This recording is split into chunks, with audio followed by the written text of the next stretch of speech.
முசுல் பாறை மீன் வாங்கும்போது இந்த மீன் ஒன்று அதில் இருந்து வாங்கினேன். இந்த கூரில் இருந்தது. இதுவும் நல்லா ஃப்ரெஷ் மீன். நான் எந்த மீன் இருந்தாலும் இதில் தான், இந்த கத்தியில் தான் க்ளீன் பண்ணுவேன்.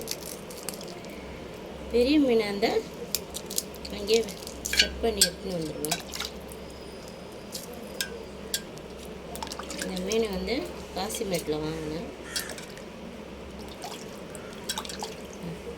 பாருங்கள், இந்த மாதிரி ஃப்ரெஷ்ஷாக வாங்கி வறுத்து சாப்பிட்டாலும் குழம்பு வச்சு சாப்பிட்டாலும் செம்ம டேஸ்ட்டாக இருக்கும்.